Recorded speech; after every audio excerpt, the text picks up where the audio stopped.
Hello friend, मैं doctor लोक कुमार पांडे। आप सभी का मेरे यूट्यूब चैनल एजुकेशन कॉन्सेप्ट में स्वागत है। फ्रेंड, आज हम अपने वीडियो में मनोविज्ञान विषय के अंतर्गत अधिगम के पठार नामक टॉपिक को लेकर के आए हैं, जिसके अंतर्गत हम अधिगम के पठार को समझेंगे कि यह क्या होता है, इसके क्या कारण होते हैं और इस पठार को कैसे दूर किया जा सकता है और इसका शैक्षिक महत्व क्या, इत्यादि इन सारी बातों पर हम यहाँ पर आज चर्चा करेंगे। तो फ्रेंड्स, सबसे पहले यदि आप मेरे चैनल पर नए हैं या अभी तक मेरे चैनल को सब्सक्राइब नहीं किया है तो प्लीज़ चैनल को सब्सक्राइब करें और वीडियो को अंत तक देखें और लाइक करना ना भूलें। तो आइए फ्रेंड्स, शुरू करते हैं।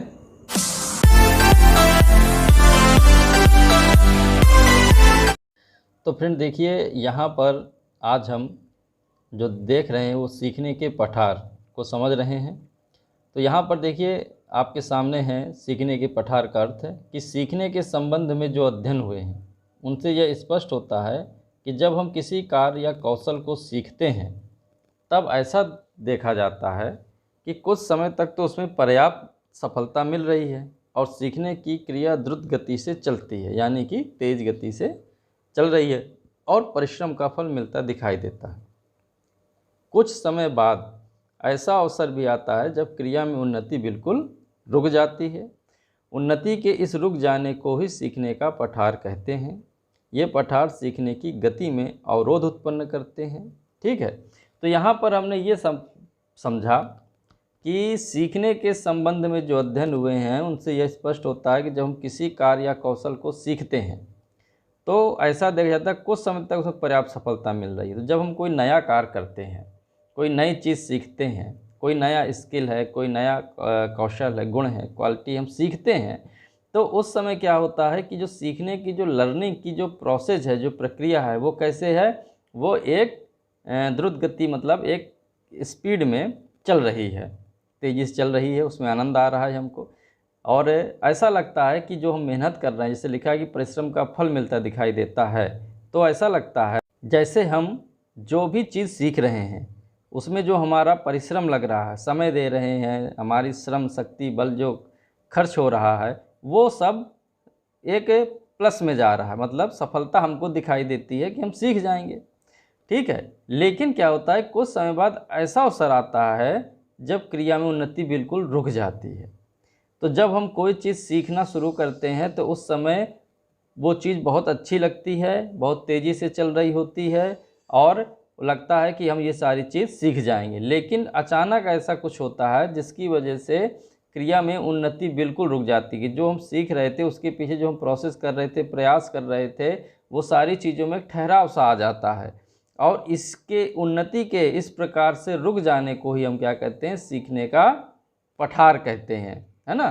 तो और ये पठार सीखने की गति में अवरोध उत्पन्न करते हैं।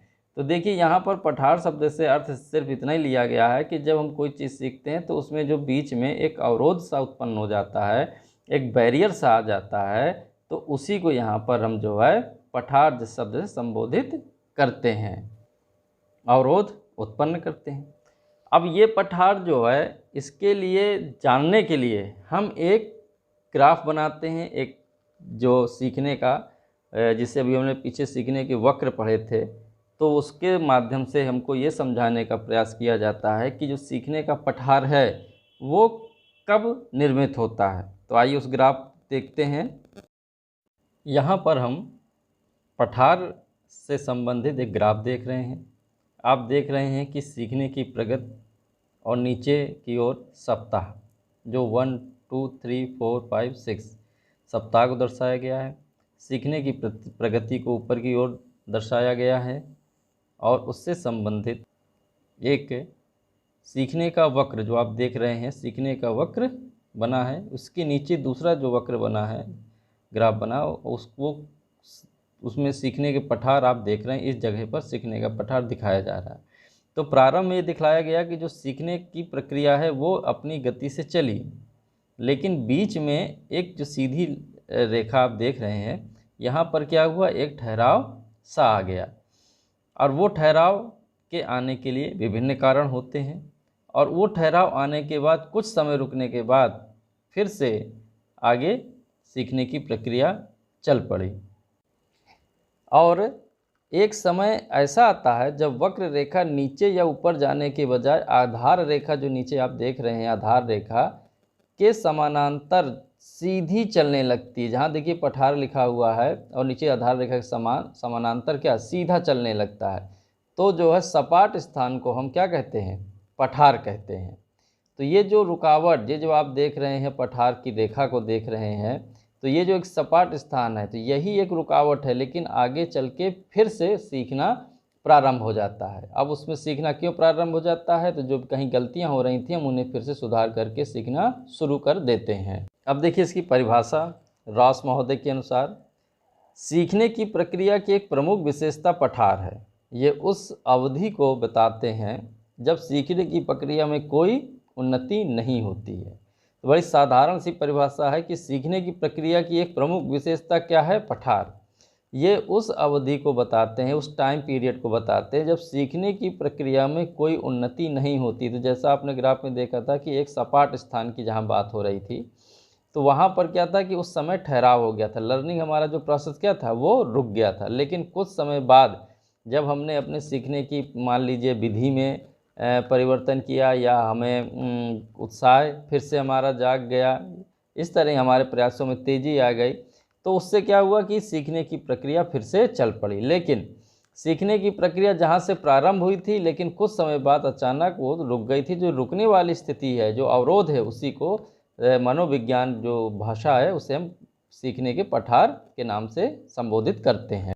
अब देखिए सामने है पठारों का कारण, कि वो कौन कौन से कारण होते हैं जिनसे सीखने में पठार बनता है या अवरोध आता है। तो देखिए कहा गया है कि सीखने के पठारों के कई कारण हो सकते हैं, उनमें से प्रमुख कारण निम्नलिखित हैं। सबसे पहला ज्ञान अवरोध, नॉलेज लिमिट। इसके अंतर्गत कहा जाता है कि ज्ञान अवरोध किसी कौशल को सीखने की वह सीमा है जहाँ कोई व्यक्ति एक विशेष प्रणाली का अनुकरण करके पहुँचता है, ठीक है, और फिर वहीं रुक जाता है। तो मतलब ज्ञान, जैसे हम किसी जो है ज्ञान के, इंफॉर्मेशन के, नॉलेज के सहारे हम किसी चीज़ को जो भी फॉलो करके आगे बढ़ते हैं, लेकिन क्या होता है कि फिर कहीं पर हम रुक जाते हैं, तो उसके सीखने में रुकावट या अवरोध उत्पन्न हो जाता है। जैसे उदाहरण के लिए कहा जाता है कि जैसे मान लीजिए व्यक्ति है, अक्षर देख देख कर टाइप करना सीखता है। जैसे हम टाइप करते हैं ना, हम लोग सब टाइप करना सीखते हैं, तो क्या करते हैं, अक्षर देख देख करके टाइप करना सीखते हैं। उसे एक सीमा तक पहुंचकर रुक जाना पड़ता है। या वो जो हम अक्षर देख देख कर टाइप करते हैं, तो एक ऐसी सीमा आती है जहाँ पर हम अब उसके आगे नहीं बढ़ सकते हैं। तो उसकी टाइप करने की जो गति में उससे अधिक उन्नति नहीं हो सकती। क्यों? क्योंकि वो देख देख करके सीखने की पद्धति अपनाए। दूसरी पद्धति तो उसे पता नहीं, मालूम नहीं। भाई हमारी आदत कैसे है, हमने सामने जो हमारा है उसको देख देख करके हमने टाइप किया। जैसे मान लीजिए कीबोर्ड में आप टाइप कर रहे हैं, तो टाइप आप अक्षर देख देख के कर रहे हैं, है ना। तो उससे क्या होगा, हमारी जो नज़र है वो जो हमारे सामने जिस चीज़ को हमने टाइप करना है उस पर न रह कर के हमारी नज़र कहाँ रहेगी, कीबोर्ड पर रहेगी। बल्कि टाइप करने का तरीका ये होता है कि आपकी नज़र आपके मैटर में हो और आपकी उंगली अपने आप संबंधित की या बटन पर जाए, उससे आपकी स्पीड मेंटेन होती है। अगर हम सिर्फ अक्षर देख देख करके ही टाइप करते रहेंगे तो हमारी जो स्पीड है वो नहीं निकल पाएगी। इसीलिए उसने कहा कि टाइप करने की जो गति है उसमें अधिक उन्नति नहीं होगी। क्यों? क्योंकि देख देख करके हमने टाइप करना सीखा, तो वह इस पद्धति द्वारा उच्चतम कुशलता पर नहीं पहुंच सकता, ठीक है। यानी कि जो उसे ज्ञान है, ये ज्ञान अवरोध, जो उसे ज्ञान है वह उस ज्ञान के सहारे ज़्यादा दूर तक नहीं जा सकता है ना। अगर उसे अपने इस सीखने के अवरोध को, जिसे पठार कहते हैं, दूर करना है, तो उसे क्या है, उसे टाइप करने की दूसरी पद्धति सीखनी होगी। यानी कि उसे टाइप करना, देख देख के टाइप करना नहीं सीखना होगा, बल्कि उसे अपनी उंगलियों को चलाना सीखना होगा कि वो जो है अपने आप संबंधित अक्षर तक पहुंच जाए। तो इस तरह वो जो है अपना ज्ञान को बढ़ा सकता है। इसलिए उसको यहाँ पर अगर अवरोध दूर करना है तो उसे क्या करना होगा, उसे नई पद्धति अपनानी होगी, वरना वो उसका जो ज्ञान है उसके सीखने में एक अवरोध, एक जो है लिमिट और एक जो है रुकावट पैदा करेगा, जिसे सीखने के क्षेत्र में पठार कहा जाएगा। दूसरा है कि उत्साह अवरोध या प्रेरणा की सीमा। तो इसमें भी वही कहानी है कि सीखने क्रिया में उत्साह, प्रेरणा और रुचि का महत्वपूर्ण स्थान होता है। बल्कि ये पिछली वीडियो में बात हुई थी और बताया गया था, अक्सर पूछा जाता है कि जो सीखने की जो महत्वपूर्ण घटक वो क्या है, प्रेरणा। तो यही कहा कि सीखने क्रिया में उत्साह, प्रेरणा और रुचि का महत्वपूर्ण स्थान है। यदि किसी कारण से बालक का उत्साह कम हो जाता है या प्रेरणा प्रबल नहीं रहती तो क्या होगा, सीखने की उन्नति में भी रुकावट आ जाएगी। जैसे बालक कक्षा में अधिकतम अंक प्राप्त कर लेता है, उसमें उत्साह या प्रेरणा की कमी आ जाती है। वह यह सोच सकता है कि अब उसे आगे से अधिक परिश्रम या सीखने की आवश्यकता नहीं है ना। तो इस प्रकार उसके उत्साह में क्या होगा, अवरोध उत्पन्न होने पर प्रगति में भी अवरोध आ सकता है। तो ये है कि बालक जो है कक्षा में अधिकतम अंक प्राप्त कर लेता है तो उसको ये लगता है कि चलो ठीक है, अब मेरी जो है पढ़ाई ठीक है, अब आगे मुझे क्या करना है। तो उससे क्या होगा, उससे उत्साह, पहले तो उसके अंदर उत्साह रहा कि सबसे अच्छे नंबर लाना, लेकिन नंबर ले तो लाया, लेकिन अब क्या है, अब वो सोचता है अब आ तो गए नंबर, अब क्या करना है। तो उससे क्या है, उसके प्रेरणा मान लीजिए या उत्साह में कहीं ना कहीं कमी आ गई। या मान लीजिए हम कोई भी चीज़ सीखते हैं तो उसमें सीखने के बाद एक जो होता है कि वही पहले सीखने में उत्साह रहता है, लेकिन सीखने के बाद होता है कि सीख तो गए अब क्या करना है। तो उससे क्या होता है कि वहाँ पर अब सीखने की जो सीमा है निश्चित हो गई, अब इससे ज़्यादा हम जो सीख नहीं सकते। तो यहाँ पर जो ये सीखने की सीमा निश्चित हो गई, स्थायी हो गई, तो ये सारी चीज़ें क्या हैं, ये यहाँ पर अवरोध उत्पन्न हो गया और इसी को पठार कहा जाने लगा। उत्साहावरोध या प्रेरणा की सीमा, उत्साह हमारा कम गया या जो प्रेरणा हमको थी हमारे अंदर से या बाह्य प्रेरणा थी, उस प्रेरणा की जो एक सीमा थी अब वो लिमिट भी हो गई। तो अब उससे क्या होगा कि अब उससे कोई नई चीज़ नहीं हम सीख सकते। तो यहाँ पर उत्साह अवरोध या प्रेरणा की सीमा, ये कारण भी अधिगम के पठार के लिए उत्तरदायी माने जाते हैं। तीसरा बताया गया कि शारीरिक क्षमता अवरोध या सीमा। जो शारीरिक क्षमता अवरोध है उसमें मनोवैज्ञानिकों ने कहा है कि हम एक निश्चित शारीरिक सीमा तक ही सीख सकते हैं और वह प्रत्येक व्यक्ति की किसी कार्य करने के लिए अलग अलग शारीरिक क्षमता होती है ना। व्यक्ति में चाहे जितना उत्साह हो या वह सीखने की श्रेष्ठतम पद्धति को ही क्यों ना अपनाए, वह अपनी शारीरिक क्षमता से अधिक उन्नति नहीं कर सकता है। तो जितनी देखिए हर प्रत्येक व्यक्ति की अपनी अलग अलग शारीरिक क्षमता होती है, सबका अलग शारीरिक विकास होता है। उसी आधार पर क्या होता है कि व्यक्ति मेहनत करता है। अगर अब चाहे कितना भी अंदर से उत्साहवान हो, सब कुछ है, लेकिन अगर उसका शरीर साथ नहीं दे रहा है, मान लीजिए बीमार रहता है, कमज़ोर है ना, तो इस कारण अगर उसका शरीर डिस्टर्ब है तो वो उतनी मेहनत नहीं कर पाएगा। उसकी जो सीखने की प्रक्रिया वो क्या होगी, वो जो है रुक जाएगी। लेकिन अगर उसके विपरीत उसका शरीर अच्छा है, स्वस्थ है, तो उसकी प्रक्रिया अच्छी चलेगी। तो यही कहा गया है कि प्रत्येक व्यक्ति चाहे जितना उसमें उत्साह हो, सीखने की श्रेष्ठतम पद्धति में क्यों नहीं वो अपनाए, पर वह अपनी शारीरिक क्षमता से अधिक नहीं सीख सकता है। जैसे टाइपिंग करने की जो बात अभी आई थी, जिसकी जितनी शारीरिक क्षमता है उतना उसमें जो है क्वालिटी हासिल करेगा, महारत हासिल करेगा। राइटिंग है, ड्राइंग है, खेल कूद है, दौड़ है ना, ये सारी चीज़ें क्या हैं। जैसे दौड़ है, लोग अभ्यास करते हैं दौड़ का, तो कोई उतने ही समय में खूब अच्छा दूर दौड़ जाता है और कोई उतने समय में नहीं दौड़ पाता है। तो इसके पीछे क्या कारण है, व्यक्ति की अपनी स्टेमिना, अपनी एक शारीरिक क्षमता, ये जिम्मेदार होती हैं। इसलिए व्यक्ति का अलग अलग प्रदर्शन हो जाता है। तो ये कारण भी सीखने के पठार में महत्वपूर्ण भूमिका निभाता है। ठीक है, शारीरिक सीमा व्यक्ति की भिन्नता पर आधारित है। क्षमता की सीमा पहुंचकर उन्नति करने का प्रयास व्यर्थ हो जाता है तथा उसके सीखने पठार बन जाता है। अब क्षमता की सीमा, जितनी हमारी कैपेसिटी थी उतना हमने मेहनत करी, अब उसके बाद हम ज़्यादा मेहनत नहीं कर सकते, तो वही एक क्षमता की सीमा पर पहुँचकर उन्नति करने का प्रयास फिर क्या होता है, व्यर्थ होता है। अब दौड़ रहे हैं, अब हमारी जो क्षमता ख़त्म हो गई है, तो अब क्या हम उन्नति कर पाएंगे, तो हम तो पीछे हो ही जाएंगे। साहब बगल वाला जो पीछे दौड़ रहा है उसका स्टेमिना हमसे तेज़ है तो वो आगे निकल जाएगा। तो इधर पर क्या है, फिर ये शारीरिक क्षमता भी कारण बनता है।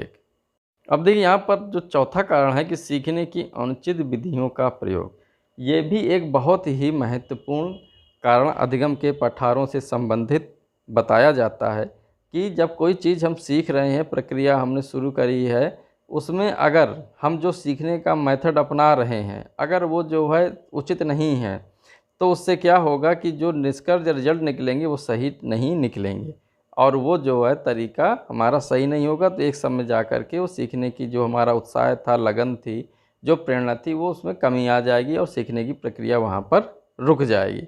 तो सीखने की जो अनुचित विधियाँ हैं, ये भी हमारे अधिगम्य पठार के निर्माण में सबसे महत्वपूर्ण अगर कहें तो ये भूमिका निभाते हैं।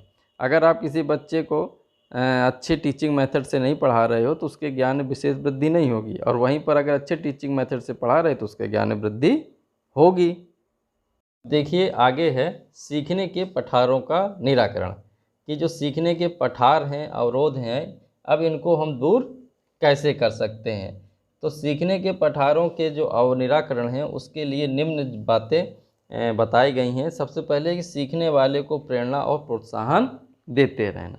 तो जो सीखने वाला व्यक्ति है उसे अगर हम सामने प्रेरणा देते रहें, उसे प्रोत्साहन देते रहें, उसके प्रयासों को हम देखते रहें, या यूँ कहें कि उसे एक सकारात्मक पुनर्बलन प्रदान करते रहें, तो उसके अंदर सीखने की जो एक लगन होगी वो धीमी नहीं पड़ेगी, वो सीखता जाएगा। अगर उसको हतोत्साहित कर देंगे कोई प्रयास करने के बाद, अगर वो सफल नहीं हो रहा है, तो अक्सर लोग कहने लगते हैं कि ये तुमसे नहीं होगा। इस तरह क्या होता है कि वो पलायन कर जाता है। लेकिन अगर हम उसको प्रेरित करें कि नहीं, हो सकता है, और प्रयास लगातार करिए, और उसको सकारात्मक प्रेरणादायक बातें कहें, तो उसके अंदर क्या है, सीखने की लगन बनी रहती है।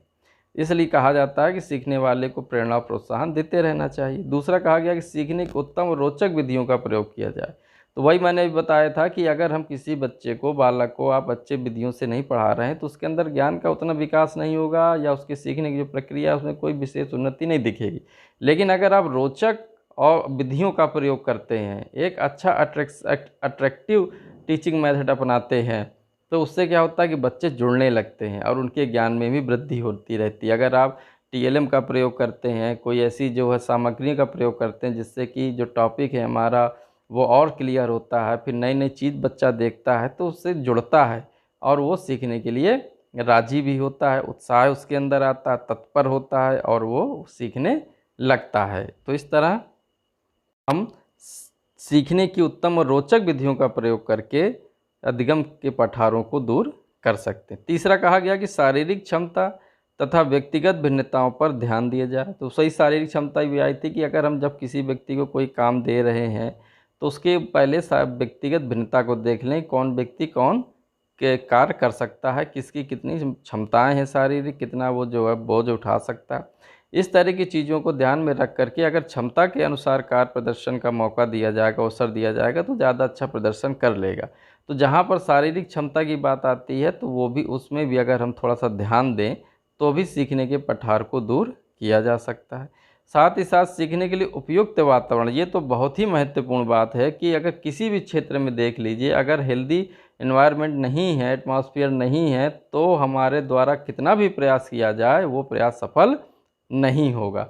इसलिए हमको जो है अच्छा वातावरण मिलना चाहिए। अगर हम विद्यालय में ही बच्चे को पढ़ाते रहें और विद्यालय में ही सब कुछ करते रहें और उसका परिवार में उसको उतना सपोर्ट ना मिले, तो शायद ही उसके अंदर किसी चीज़ का विकास हो पाएगा, क्योंकि विद्यालय और परिवार दोनों मिलकर ही बालक के विकास में अपनी अपनी भूमिका निभाते हैं। लेकिन अगर एक तरफा ही प्रयास चलता रहेगा तो उतना अच्छा विकास उसका नहीं होगा। इसलिए उसे उपयुक्त वातावरण अवश्य ही प्रदान करना चाहिए, तभी वह कुछ सीख सकता है। अब देखिए अगला कहा गया है कि किसी कार्य को समय तक सीखने के बाद विश्राम दिया जाए। तो ये इसमें ये कहा गया जैसे हम किसी चीज़ को सिखा देते हैं या किसी कार्य को कराते हैं तो उसके बाद हम उसको विश्राम दें, यानी कि या तो हम उस कार्य को थोड़ा सा चेंज करें या हम उस कार्य को थोड़ा स्थायी कर दें और उसको जो है दूसरे रूप में देखें कि उसने कितना सीखा है ना। तो यही है कि इधर पर थोड़ा सा ब्रेक उसको दिया जाता है और जब ब्रेक दे करके थोड़ा सा ज्ञान प्राप्त किया जाता है कि उसने क्या अर्जित किया। तो यही है किसी कार्य को किसी कार्य को समय तक सीखने के बाद विश्राम दिया जाए। तो विश्राम का ये मतलब है कि बीच में रुक करके देख लिया जाए कि उसका कितना असर पड़ा है, कितना उसे बोध हुआ है। आखिरी बताया गया कि सीखने क्रिया में एक क्रम होना चाहिए। बिल्कुल, जब हम कोई पाठ पढ़ाते हैं बच्चे को तो एक क्रम से पढ़ाते हैं कि पहले उसका अर्थ क्या है, उसकी विशेषता, परिभाषा, क्षेत्र, इस तरह पढ़ाते हैं। तो उससे क्या होता है कि उसके सीखने का एक क्रम बन जाता है जिससे कि वो जो है अपने सीखने की प्रक्रिया को आगे बढ़ा लेता है। तो यहाँ पर यह है कि सीखने की क्रिया में एक क्रम होना चाहिए। अगर हम उसको अलग अलग टुकड़े में बांट करके उस तरह पढ़ाएंगे तो उसका जो है उतना अच्छा असर नहीं पड़ेगा, बल्कि अगर हम उसी को क्रम से अगर हम पढ़ाएं, किसी चीज़ का अर्थ क्या है, फिर उसके क्या विशेषता, क्या परिभाषा है, फिर उसके कैसा विकास हुआ, फिर उसमें सिद्धांत है, फिर उसका महत्व है, अगर इस तरह पढ़ाते जाते हैं तो उसका जो है एक पूर्व ज्ञान और नवीन ज्ञान क्या होता है, मिलता चला जाता है और उसी के सहारे वो अपनी सीखने की प्रक्रिया को आगे बढ़ाता है। तो यहाँ पर देखिए सीखने के पठारों के निराकरण में ये सब बातें बताई गई कि सीखने वाले को प्रेरणा प्रोत्साहन देते रहना चाहिए, सीखने के उत्तम रोचक विधियों का प्रयोग किया जाए, शारीरिक क्षमता व्यक्तिगत भिन्नताओं पर ध्यान दिया जाए, उपयुक्त वातावरण की व्यवस्था की जाए, कुछ समय के लिए विश्राम दिया जाए और सीखने की क्रिया में क्या होना चाहिए, एक क्रम में होनी चाहिए।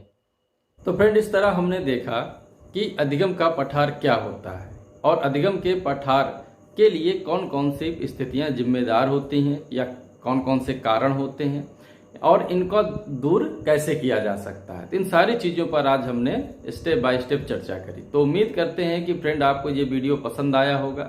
तो फ्रेंड मेरे चैनल को सब्सक्राइब करें और वीडियो को लाइक करना ना भूलें। थैंक यू, धन्यवाद।